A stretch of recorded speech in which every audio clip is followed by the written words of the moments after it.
ইদানিং মাননীয় প্রধানমন্ত্রী একটা নতুন কথা বলছেন, যা প্রধানমন্ত্রীর মুখে শোভনীয় নয়। তিনি বলছেন যে বিরোধী দলকে দায়ী করছেন, যে বিরোধী দলের ঘাড়ে স্বৈরাচারের ভূত চেপেছে। শুনছেন না আপনারা? তো ভূত কাকে বলে? গ্রামে গঞ্জে আমরা ছোটবেলা থেকে ভূত একটা ভৌতিক শব্দ আমরা বুঝি, যে ভূতে ধরা মানে যে লোকটা ইমব্যালেন্সড হয়ে যায়, যে লোকটা হিতাহিত জ্ঞান হারিয়ে ফেলে, ভালো মন্দ কোনটা তা বোঝে না, ঠিক বেঠিক বিচারবোধ হারিয়ে ফেলে, যেখানে যা না তাই বলে তোরে ভূতে ধরেছে।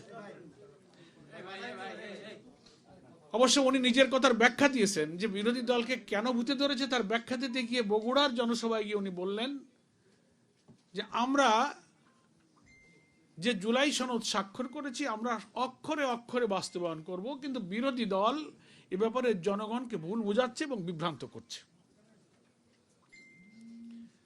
আমি ওনার কথা পরীক্ষা নিরীক্ষা করে দেখলাম, আর জুলাই সনদে রাজনৈতিক দলগুলোর যে অঙ্গীকার এবং পর্যায়ক্রমে জুলাই সনদের 17 অক্টোবর আমরা স্বাক্ষর করলাম, তারপরে নভেম্বর মাসের 13 তারিখে প্রেসিডেন্সিয়াল অর্ডার হলো, তারপরে 12 তারিখে ভোট হলো। সব ধারাবাহিক কার্যক্রমে বিএনপি দেশের একটা বড় দল হিসেবে সব কার্যক্রমে কিন্তু শরিক ছিল। এখানে আমাদের নেতৃবৃন্দ বলেছেন, ঐকমত্য কমিশন যে গঠন হলো এটা তো আমরা সবাই জানি। 12ই ফেব্রুয়ারি 2025 ঐকমত্য কমিশন গঠন হলো এবং 15ই ফেব্রুয়ারি ঐকমত্য কমিশনের কাজ শুরু হলো। 166টি সুপারিশ সকল রাজনৈতিক দলের কাছে পাঠানো হয়েছিল যে আপনার এই ব্যাপারে মত দেন, আমরা একমত হতে চাই। বাংলাদেশের কিছুটা constitutional reform, political reform, administrative রিফর্মের ব্যাপারে ওনারা দিলেন। 6টা কমিশনের ব্যাপারে সব পলিটিক্যাল পার্টি তাদের মতামত সরকারের কাছে দিল। সেটাকে মেলানোর জন্য 33টি রাজনৈতিক দল প্রায় 9 মাস 72টি বৈঠক করেছেন এবং সব বৈঠকে বিএনপি কিন্তু ছিল। সেখানে আলোচনা করে 84টি সংস্কারের ব্যাপারে সবাই আমরা একমত হলাম। তার মধ্যে 47টি ছিল সাংবিধানিক সংস্কার। তারপরেই না 17 অক্টোবরে দক্ষিণ প্লাজায় সংসদে একটা বিরাট সমাবেশের মাধ্যমে সেই সময়কার অন্তর্বর্তীকালীন সরকার প্রধানের উপস্থিতিতে আমরা সবাই ঐকমত্য কমিশনে যারা ছিলাম আমরা এই সংস্কারে স্বাক্ষর করলাম।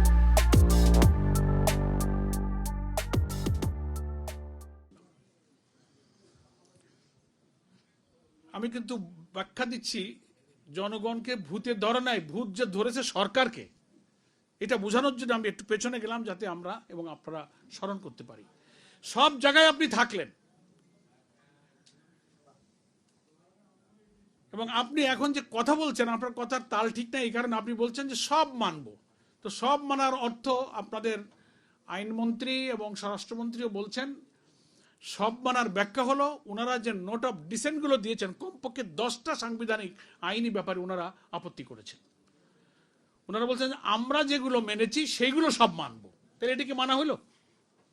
আমরা যেগুলো মেনেছি অর্থাৎ 10টা ইম্পর্টেন্ট ব্যাপারে ওনারা নোট অফ ডিসেন্ট দিয়েছেন, সেইটা বাদে ওনারা সব মানবেন। তো এটার জন্য তো সালিশ লাগে না, তাহলে তো আপনার কথাই মানা হলো। বাইরে এই নোট অফ ডিসেন্ট তো জামাত ইসলামীও দিয়েছে, অন্যান্য ইসলামী দলও দিয়েছে, অনেক ব্যাপারে বিভিন্ন দল কিন্তু নোট অফ ডিসেন্ট দিয়েছে। তা আমরা তো সেই নোট অফ ডিসেন্টের ব্যাপারে শক্ত হয়ে বসে থাকিনি। ঐকমত্য কমিশনে যে 84টি বিষয়ে আমরা একমত হয়েছি তার 8টা 10টা ইম্পর্টেন্ট ব্যাপারে বিএনপি নোট অফ ডিসেন্ট দিয়ে বলে। নোট অফ ডিসেন্ট কি? What is called note of dissent? Dissent মানে হচ্ছে আপত্তি। আপত্তি, তা আপত্তি অর্থ কি? 33টা রাজনৈতিক দলের অধিকাংশ একমত হয়ে গেলে একটা দুইটা দল যদি তার সাথে ভিন্ন মত পোষণ করে সেটা একটা নোট অফ ডিসেন্ট, অর্থাৎ দ্যাট ওয়াজ রেকর্ডেড। এটা রেকর্ড থাকবে যে আপনি এটার ব্যাপারে ভিন্ন মত দিয়েছেন, এটা একটা রেকর্ড হওয়ার ব্যাপার। তার অর্থ এই না যে আপনি সকলের অধিকাংশের সিদ্ধান্ত মানবেন না। নোট অফ ডিসেন্টের অর্থ তা না। দুনিয়ার সমস্ত সংবিধান বিশেষজ্ঞ, পৃথিবীর নানান পশ্চিমা দেশ, ব্রিটেন গণতন্ত্রের দেশ বলে পরিচিত সব জায়গায় আপনি নোট অফ ডিসেন্টের ব্যাখ্যা নেবেন। তাদের কথা হচ্ছে একটা মিটিংয়ে, একটা ফোরামে, একটা অথরিটি যদি 10 জন বসে, তো একটা লোক যদি ভিন্ন মত পোষণ করে তার ভিন্ন মতটা ওখানে রেকর্ড করে রাখা হয়, এটাই রেকর্ড হয়ে থাকবে। তার অর্থ না এই যে আপনি ভিন্ন মত করেছেন আর 9 জনের লকই আপনি 9 জনের মতই আপনি উপেক্ষা করবেন, এটাকে নোট অফ ডিসেন্ট বলে না। 33টা দল মিটিং করেছে, আপনি একটা জিনিস মানেননি, ব্যাস ঠিক আছে, ওটা লিখিত থাকলো, ইতিহাসে যুগ যুগ ধরে স্বর্ণাক করে লেখা থাকবে যে বিএনপি এটা মানে নাই। তার অর্থ বাকি 31-32টা দলকে আপনার কথাই শুনতে হবে।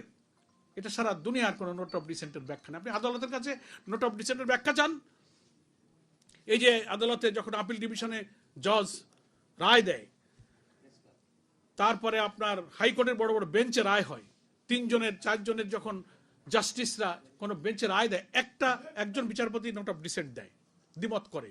তার অর্থ কি উনি দ্বিমত করলেন বলেই কি রায় হয় না? বাকিদের সংখ্যাগরিষ্ঠ বিচারপতির রায়ে কিন্তু তখন রায়টা হয়ে যায়, উনি ভিন্ন মত পোষণ করেন। এখন ওনারা বলছেন আমরা এটা ভিন্ন মত পোষণ করেছি, এইটা বাদে আমরা সব মানি। জনগণের কাছে ওনারা শুভঙ্করের ফাঁকি বলছে আমরা সব মানে বুঝা, তাহলে ওনারা জনগণকে বিভ্রান্ত করছেন, ভূত ওনাদের ধরেছে যে তাহলে জনগণ ভুল করতেছে।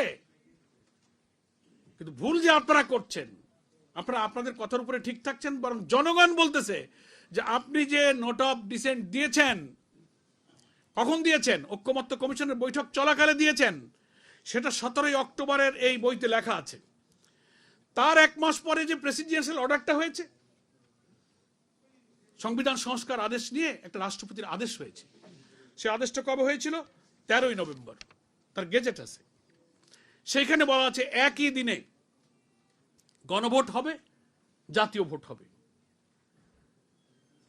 সেই আদেশের ভিত্তিতে আমি পড়ে শোনাই যে ওনারা যে ভুল বুঝাচ্ছেন জনগণকে, যে গেজেটে গণভোটের আদেশটা জারি হয়েছিল, সংসদ নির্বাচন অর্থ এই আদেশ জারির অব্যবহিত পরে অনুষ্ঠিত জাতীয় সংসদের সাধারণ নির্বাচনকে বুঝাবে, গেজেটের এই দফাতে বলা হয়েছে। আর গণভোট অর্থ এই আদেশ জারির অব্যবহিত পর অনুষ্ঠিত জাতীয় সংসদ নির্বাচনের দিন এই আদেশ অনুসারে গণভোট অনুষ্ঠিত হবে। আমরা ওই দিন বিএনপির এই ফাঁকিটা বুঝেছিলাম, যেটা আজকে নেতৃবৃন্দ বললেন যে গণভোটটা আগে হতে হবে। আগে হলে এই প্যাচটা কিন্তু লাগলো না। আগে হলে তখন এই সংবিধান সংস্কারের আদেশের জন্য গণভোটের রায় যখন হায় জয়যুক্ত হলো, তখন রাষ্ট্রপতিকে এই সংস্কার পরিষদের অধিবেশন তখন আহ্বান করতে হতো।